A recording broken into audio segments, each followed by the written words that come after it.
Ce rôle de négociateur, Seif al-Islam Kadhafi le prépare. Pour moi, c'est Faudel, hein, le numéro 2, mais enfin bon. En Europe, où il tisse un réseau d'influence. À Vienne, il passe un diplôme d'économie et de management. À Londres, il intègre une célèbre université de sciences politiques et sociales. Ou pas. Je sais plus comment il s'appelle cet acteur. Après, il est devenu acteur, non? J'étais assis dans mon bureau à la London School of Economics. C'était en 2002. Mon téléphone a sonné. J'ai décroché. Une voix d'homme à l'autre bout du fil m'a expliqué qu'il m'appelait à la demande d'un client. Et il ne pouvait pas révéler le nom du client. Oui, ce drapeau qui veut rien dire, excusez-moi. Il y avait l'amphithéâtre. Vous n'avez pas eu de bleu, hein? J'étais de plus en plus intrigué quant à l'identité de ce client. Et à la fin... Bah, vous êtes pris pour les policiers, excusez-moi les Anglais du monde, mais de fait, Très vite, des États-Unis. ne se cache plus. Au contraire. Bienvenue à la conférence Libye. Ah bah là on a Jackie Chan. Et futur, présenté par Seif al-Islam Kadhafi. Mais en mode... Je l'ai trouvé brillant et intelligent. The question of the Crown Prince. Okay, I like this idea very much, but he implied Il laissait entendre avec une grande assurance qu'il allait hériter du pouvoir de son père, qu'il y aurait une succession naturelle de son Non, père. c'est qu'on le présente en réalité toujours comme ça et qu'il n'y a que de cette manière qu'il peut revendiquer un certain droit d'être entendu et d'être respecté au regard international. Hein, donc ça n'a rien à voir, la présentation que fait ce monsieur. if we want to turn Libya into monarchy, and my father should be a king, and have to be the crown prince, and my family is a ruling family, so we are going first of all, like going backward to the monarchy time. Second, it means the revolution against the monarchy was a mistake, because you are replacing one family with another family. Alors, je sais pas. I don't think that I'm the right person to be, the crown prince anyway, and the country. Fourth, I think the best system for Libya is democracy and not monarchy. Donc ça, c'est sûrement un discours qui est demandé de manière occidentale pour qu'il soit présenté. C'est-à-dire, on n'aime pas la monarchie, on veut la démocratie, mais je serai pas le bon roi. Je le vois pas comme quelqu'un qui veut prendre la place de son père ou qui est obsédé par l'idée de devenir roi, même s'il infirme la chose. Enfin, il dit non, je veux pas. On voit bien qu'il regarde quelqu'un qui lui dit oui, bah il faut quand même dire que tu veux pas être prince, enfin roi, si tu dis ça et que voilà, il faut être contre la monarchie. Bon, ok. Les Anglais le sont pas, hein. Je sais pas, ils sont pas en démocratie, les Anglais, qui font la couronne anglaise de partout et qu'on a applaudi la reine Elisabeth de partout, Madame Scorson Romilda. Alors, hein, y a que les Anglais qui ont droit à une couronne, la Norvège, la Suède. Par contre, les autres, la monarchie, c'est pas bien. Ouh, c'est pas beau. C'est pas beau. C'est plus que pas beau, c'est très dangereux ce que vous faites. Même caché derrière vos maisons, truc machin chouette avec vos réseaux de sécurité. Aussi son père pour désinformer leurs ennemis. C'est pas d'une menace, non, non, c'est une réalité, c'est que Dieu il va partout quand il veut. Et il fait ce qu'il veut. Voilà. D'utiliser des grandes boîtes de matériel. Je dis pas qu'il descend, hein. Je dis qu'il a des moyens que vous n'avez pas. En fait, mais vous êtes donné du mal, hein, ça j'en suis consciente. Mais dans la mauvaise direction. Les équipements de ces caisses, et encore moins de les activer pour fabriquer des armes nucléaires. Donc là on va réécouter ce monsieur, hop, parce qu'il parle de l'arme nucléaire, moi ça m'intéresse. Hop. Donc là il sert le discours que peut servir un arabe devant internationalement pour avoir un discours lissé, hein, ce qu'on appelle ça. Bon ben, on m'a autorisé à boire un coup quand même. Aussi son père pour désinformer leurs ennemis. Il riait en me racontant comment il avait convaincu son père d'utiliser des grandes boîtes de matériel pour fabriquer des missiles nucléaires.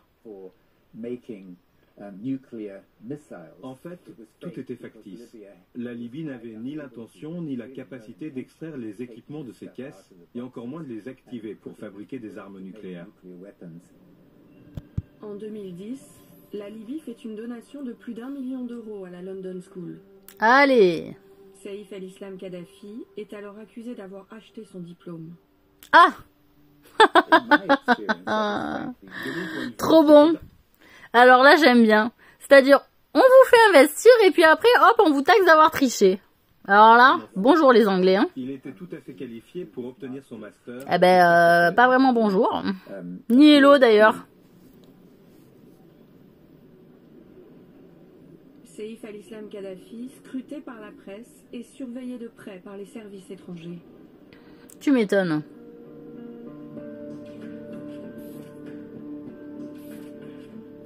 Eh ben parce que j'étais dans la même merde qu'eux et que j'ai pas aimé ce qui m'est arrivé, tiens. Diplomatique secret publié par le site d'information Wikileaks Donc, raconte l'évolution du fils. Si Saïf al-Islam a effectivement l'intention d'accepter un rôle officiel dans un avenir proche, le peuple libyen, en particulier les jeunes, pourrait l'accueillir comme un chevalier en armure dorée. Des contacts affirment que Saïf al-Islam pourrait être le visage de la réforme, en raison de sa grande notoriété et de son statut public, et qu'il est actuellement le favori pour succéder à son père. Donc Saïf là, al-Islam et sa mère, Safia, sont en froid. donc, stop. Pourquoi il est vu comme un cheval doré pour la jeunesse, hein? Parce que l'Occident montre, en tout cas en images et en conférences, hein, en apparence, ce que j'appelle en apparence, que c'est un bon cheval sur lequel on peut miser pour faire avancer votre cause, c'est-à-dire vous libérer des entraves, d'être un pays du Sud et peut-être donc de vous développer et de considérer, on ne connaît pas l'état du pays. Vous noterez qu'on ne nous explique pas comment Kadhafi fait la loi, comment il régit son peuple. Moi, excusez-moi, j'ai acheté le livre vert donc de Kadhafi, hein, qui... j'ai pas pu le lire en entier, malheureusement, parce qu'il m'est arrivé beaucoup de choses. Donc, de fait, je vais pas m'exprimer dessus. Mais de fait, du fait que monsieur Alain Soral en avait fait un bref résumé, enfin, qui disait quand même qu'il finançait pas mal de choses gratuitement. Et même Clément, moi je l'avais donné à Clément, du coup, ce livre vert. Parce qu'il m'avait dit passe-le-moi, je vais le lire et du coup a priori il finançait pas mal de choses gratuitement. Ce que m'a expliqué moi aussi Hamza quand je suis allée en Algérie, c'est que l'État finançait des choses gratuitement, c'est-à-dire les HLM comme nous on connaît, c'est-à-dire en Algérie, et il y a un don qui est fait aux familles pauvres, aux familles les plus pauvres des villages, et donner un appartement, donc ils peuvent faire hériter leur famille, leur appartement, c'est-à-dire que nous on est dans un HLM, on est locataire, d'accord, c'est récent qu'on puisse l'acheter, mais il faut l'acheter, non, eux, avec un investissement à peu près 500 €, donc ce qui est beaucoup pour un Algérien, mais bon, ce qui est pas non plus impossible, d'accord? Parce qu'en moyenne, le salaire, il est de 100 €, d'accord? Donc, qu'est-ce que je veux dire? Ils obtiennent un appartement qu'ils se font hériter de père en fils, ou de mère en fils, ou en fille, enfin, tout dépend. La fille peut hériter. Donc, de fait, il y a des choses qui sont faites aussi gratuitement qui se basent sur l'islam, sur le don en fait, comme quoi c'est un bienfait de faire des choses gratuites pour son peuple. Et même moi je sais que de ce que m'ont dit, enfin Hamza m'a dit, en Arabie Saoudite et au Qatar, comme je vous l'ai déjà annoncé dans d'autres vidéos, ils partagent, c'est-à-dire avec des gens qui ont la nationalité par exemple qatari ou la nationalité saoudienne, les bénéfices que fait l'État liés à la vente de leur pétrole, chaque citoyen peut en tirer un certain pourcentage. Voilà. C'est-à-dire, ils se présentent à la Banque d'État et ils disent, bon voilà, par mois, j'ai droit à tant que citoyen, des bénéfices qu'a l'État de vendre le pétrole. Par exemple. Donc c'est aussi pour ça qu'il y a une volonté à l'extérieur de se dégager de ces pays-là, parce que forcément tout le monde s'enrichit et dans le pays, et que ça fait beaucoup plus d'investisseurs saoudiens et qataris de partout, et que du coup ça fait un peu une suprématie un peu sur le commerce, vous voyez. Mais à un moment donné, ils l'ont cherché le pétrole là-bas, ils ont bien foutu la merde pour l'avoir. Donc, vous voyez, avec Dieu, il y a toujours un juste retour des choses. Donc là, en gros, il est vu comme le cheval doré, le Saïf. Pourquoi? Parce qu'à un moment donné, c'est un challenger comme moi, et que les gens, ils se disent, bon, on va challenger avec lui, il est connu internationalement, il a le diplôme, il a ci, il a là. L'autre, même si c'est une déesse, elle a rien, elle est sous l'eau, elle est caissière. Donc voilà, quoi. Hein?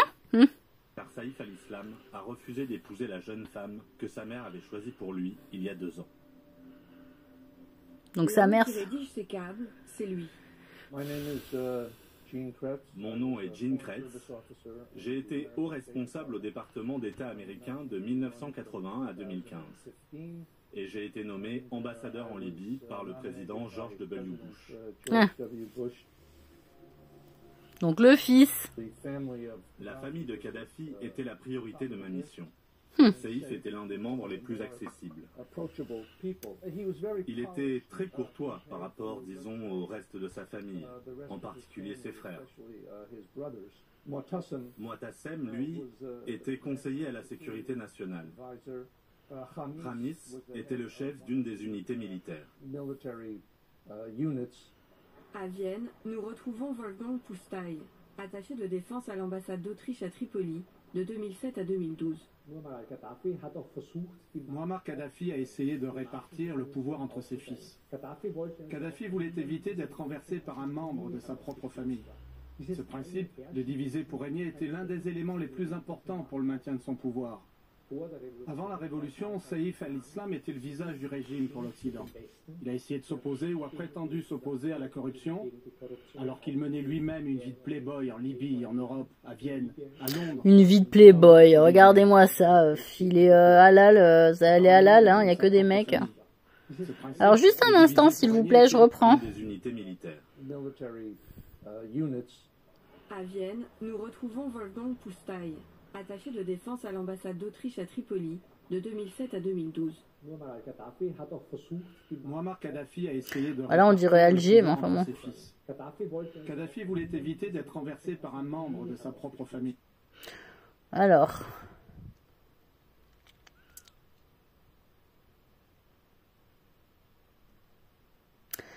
Par un membre de sa propre famille,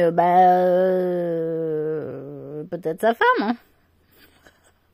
Non mais désolé, hein, parce que voilà. Là on voit Saïf qui touche le tigre, il a l'air, enfin, il a l'air d'avoir plutôt un bon état d'esprit. L'autre a l'air pensif. Il y a sûrement les Philippines aussi qui se cachent derrière son jeu. Qu'est-ce que vous voulez que je vous dise? Tout ça c'est une histoire malheureusement de chaîne, hein, de chaînon. On fait la chaîne et on se tient la main et on se tire tous ensemble vers la bonne direction. Ouais, moi j'appelle ça la chaîne de galériens. C'est l'un des éléments les plus importants pour le maintien de son pouvoir. Avant la révolution, Saïf al-Islam était le visage du régime pour l'Occident. Il a essayé de s'opposer ou a prétendu s'opposer à la corruption, alors qu'il menait lui-même une vie de playboy en Libye, en Europe, à Vienne, à Londres et dans d'autres villes du monde.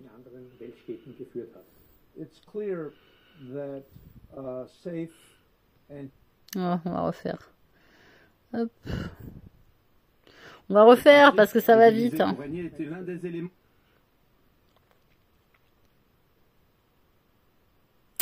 Bon après, les gens se griment tellement le visage, vous voyez.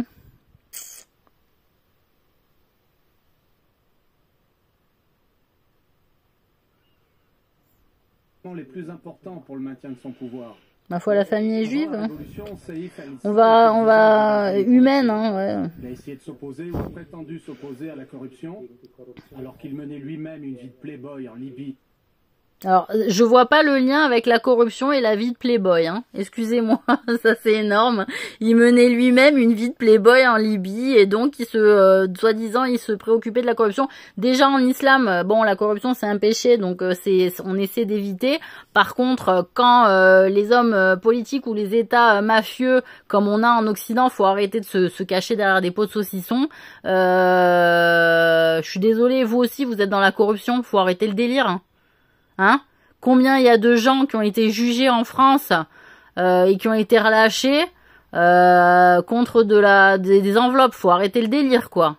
Donc j'hallucine complètement. J'hallucine complètement. Hein. Et puis alors la vie playboy avec la corruption, c'est-à-dire par rapport à ce qu'il gagne, la voiture qu'il a, j'ai pas envie qu'on regarde ça. Moi j'ai envie de savoir qui c'est les bons, qui c'est les mauvais, merci beaucoup. Mais qui œuvre pour la justice et la paix et la vérité. Voilà, parce que c'est à force de défendre l'antisémitisme, je me suis vachement penchée sur la Torah ces derniers temps. Je peux vous dire, vous êtes loin d'être pour les sémites, les gens qui accusent tout le monde à tout va. Hein. En Europe, à Vienne, à Londres et dans d'autres villes du monde. Alors là, je vais mettre une pause sur la photo de famille parce que c'est toujours important ces petites photos là. Voilà, donc là on a une tête de traîtresse, hein, hydre, sirène. Là, on a un enfant qui commence déjà à être démonisé. On a une femme qui est un peu paumée, qui sait plus où elle est, à moitié extraterrestre, à moitié hydre, à moitié sirène, elle est perdue. Qu'est-ce qu'on a encore? Bon là, bon les enfants on les voit pas trop. Qu'est-ce que vous voulez que je vous dise? De toute façon ça change de gueule toutes les 2 secondes. Donc il ressemble un peu à Tarek Ramadan, ouais. Et là il ressemble un peu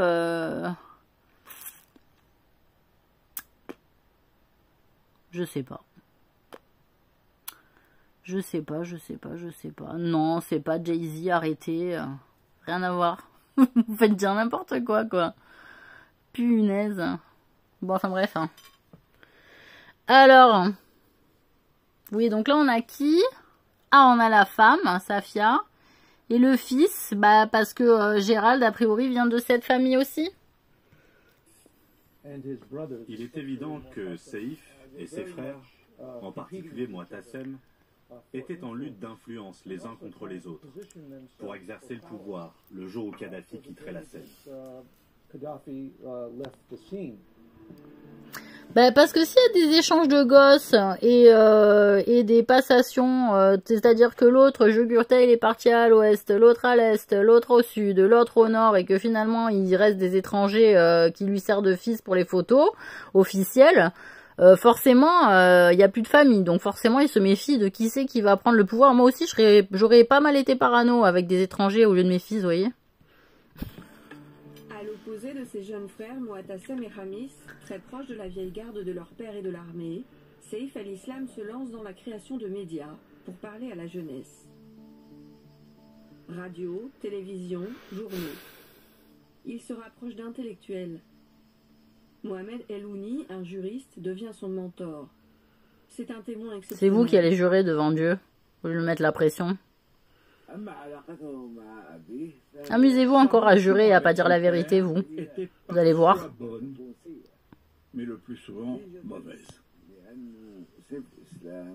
Le problème de Saïf al-Islam... C'est quoi ça? C'est une femme transformée en homme, hein? Gouverner dans l'ombre de son père. Bah oui, ça se sert un fils aussi peut-être, non? Je sais pas.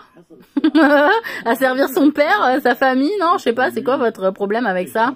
Ça marche avec vous, ça marche pas avec l'autre. Je porte le poids du patrimoine de la famille que mon père a volé au Kouchi.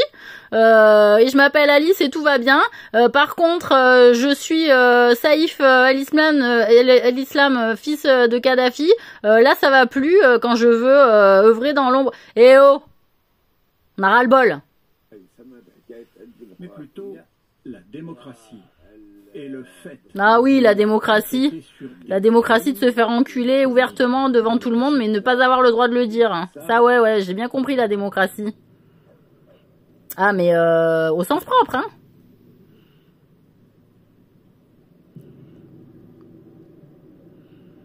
Eh ben, il y en a, c'est des trous du cul, ils ont un chou-fleur à la place. Qu'est-ce que vous voulez que je vous dise? À force, ils se font mettre des trous du cul en or. Hein. Ben voilà. Histoire d'avoir... Ils ont de l'humour, les mecs. Ben, je respecte ça. Hein. Qu'est-ce que vous voulez que je vous dise? Moi, je dis soirée pieux, soirée trépanation, soirée je sais pas quoi, roulage avec la voiture, je sais pas, je peux en dire plein de choses. Hein. Soirée harpon aussi, ou journée à la mer harpon, je sais pas, je peux en dire. Hein.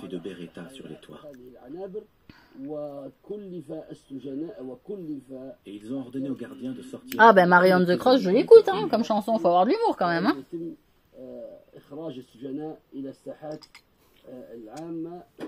Quand je vois des trucs comme ça, ouais, je suis en forme, ouais. Je déteste l'injustice. Hein. Bah, je suis juive.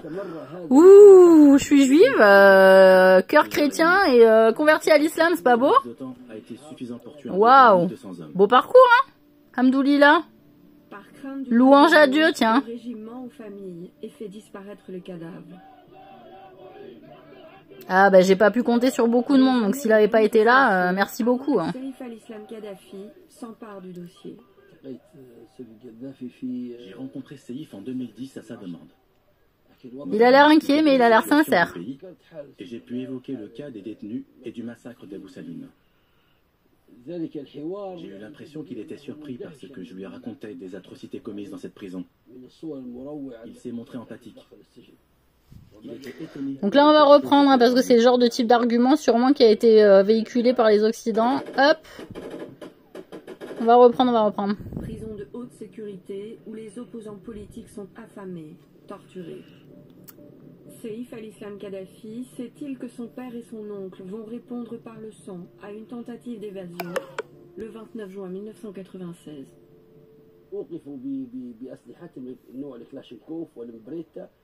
Ils ont installé des tireurs armés de Kalachnikov et de Beretta sur les toits. Et ils ont ordonné aux gardiens de sortir tous les prisonniers dans les cours communes. Lors des années noires, hein, à Nablus, hein, ils ont tué des Libyens. Bah oui, parce qu'il y a des anachronismes, c'est ça dans les documentaires. Hein. À peu près 2h30. Ce laps de temps a été suffisant pour tuer environ 1200 hommes. Par crainte d'une rébellion, le régime ment aux familles et fait disparaître les cadavres. Des années de manifestations avant que Saïf al-Islam Kadhafi... Bon, là, ça veut rien dire. On peut prendre des images, excusez-moi, de manifestations, hein, encore une fois, dire ce que ça veut dire, parce que qui comprend l'arabe, on n'en sait rien, hein, surtout pas en France. Bonjour, bonsoir, il n'y a pas de cours d'arabe avec le nombre d'arabes qu'on a, dont tout le monde se plaint. Il n'y a pas de deuxième langue arabe ou de troisième langue. Merci beaucoup. C'est le respect, hein, quand on a colonisé ces pays-là, je sais pas, c'est la moindre des choses. Bon, enfin bref, autre débat. Parce que là, c'est bon, je suis dans le mépris dans ma tête. Mais qu'est-ce que je veux dire?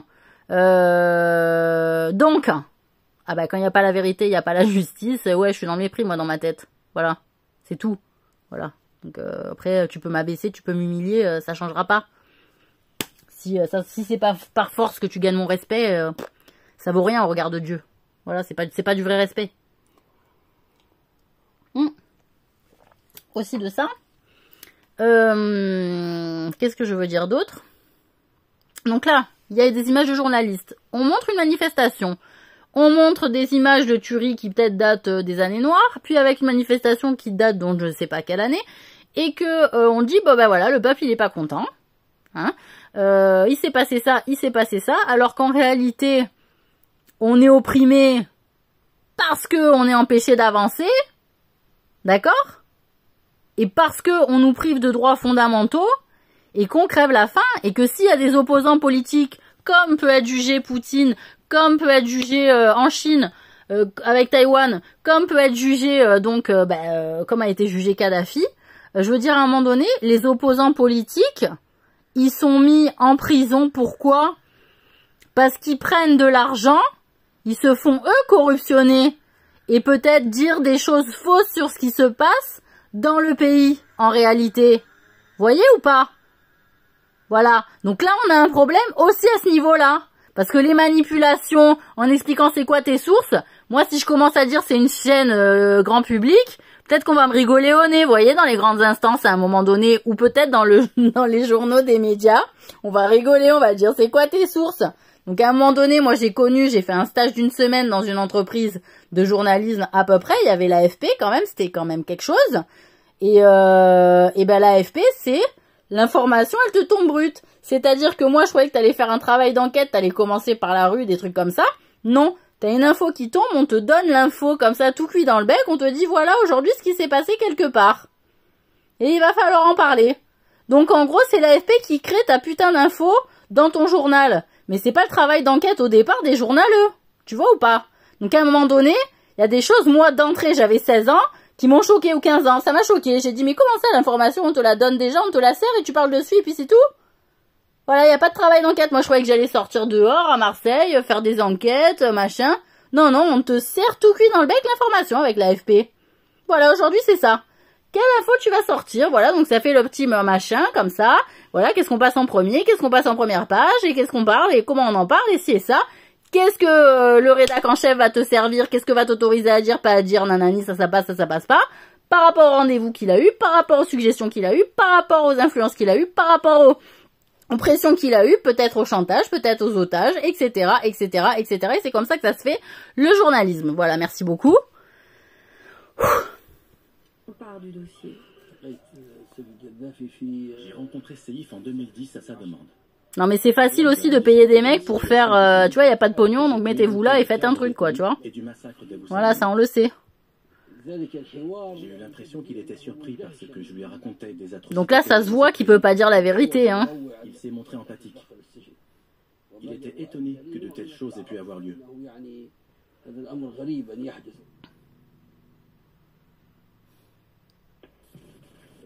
L'État libyen annonce la libération de 214 prisonniers de groupes islamistes.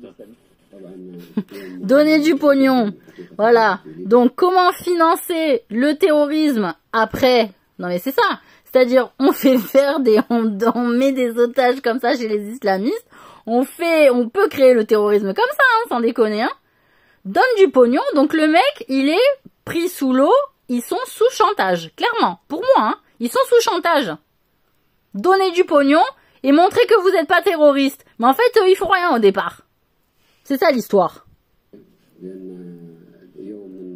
Cachez-vous, vous avez raison. C'est honteux ce que vous faites. Ah oui, je vais pas parler du mariage de Figaro et de son fameux monologue du bien-né mal-né. Parce que moi je suis pas mal-né. Par contre j'ai une éthique. Leur libération est vécue par les kadhafistes purs et durs. Plus qu'une éthique. Mais j'ai utilisé un tarmaté, excusez-moi. Eh ben on va les faire passer ceux-là, ben bien sûr. Ils sont pas interdits hein, tant qu'ils laissent tranquilles les gens, les croyants. Eh, tu laisses tranquilles les croyants te laissent tranquilles, y a pas un problème. Hein. Par contre là vous nous avez fait chier. En Tunisie et en Égypte. Et moi la première. 14 février 2011. Sans déconner, je veux plus entendre un je veux vous salue Marie pleine de grâce dans les églises catholiques. Je le prendrai comme une provocation, je vous le dis tout de suite. L'Égyptien s'est révolté et l'a emporté.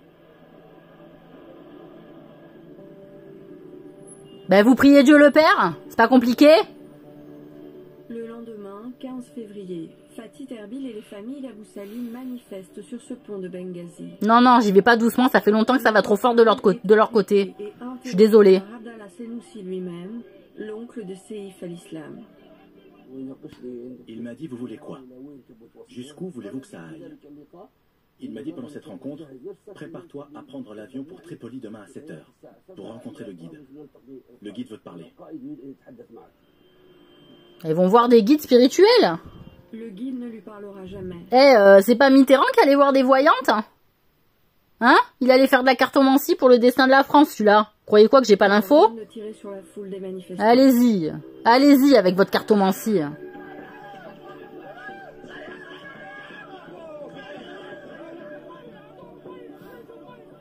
Quand je vois que ça fait de la farine chez nous, bah avec les humains. Putain. crois que je suis pas au courant.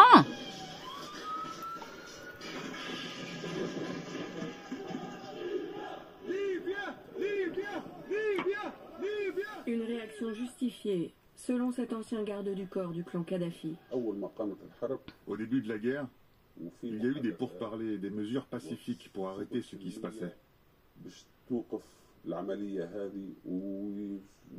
Le régime avait reçu des renseignements sur l'arrivée en Libye de personnes indésirables.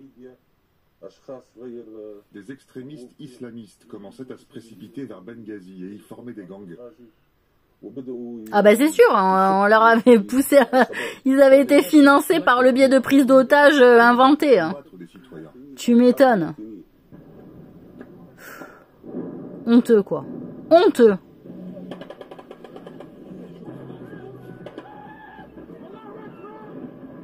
Bah ouais, quand t'as peur, tu dis Dieu est grand pour te protéger, merci beaucoup. Voilà, tiens, allez, je prends ma croix. Je vous jure. Hein. Honteux. Honteux. Et après, ça se pavane. Putain. Ras-le-bol. Tout le monde en a marre de jouer. Je m'épose. Tout le monde en a marre de jouer cette mascarade. Et encore, il a fallu encore négocier. Parce qu'on avait peur de moi, parce que quoi? Parce que ça a mitonné? Ou parce que comme je suis un lion en cage, et que quand je sors, attention, ça fait mal? Putain, mais c'est vous qui m'avez fait mal en premier? Vous m'entendez là-dessus? Vous avez rien demandé, moi, à part bien vous servir. Hein, je vous ai fait des beautés, j'ai dansé devant vous, je vous ai fait de beaux services des milliers d'années, pour me chier dessus à la fin, et me carrer aux poubelles avec tout le monde. À quel moment j'ai envie de respecter ça? Je me respecterais pas moi, si j'acceptais? Vous rigolez ou quoi? Eh oui, ouais, c'est moi qui parle.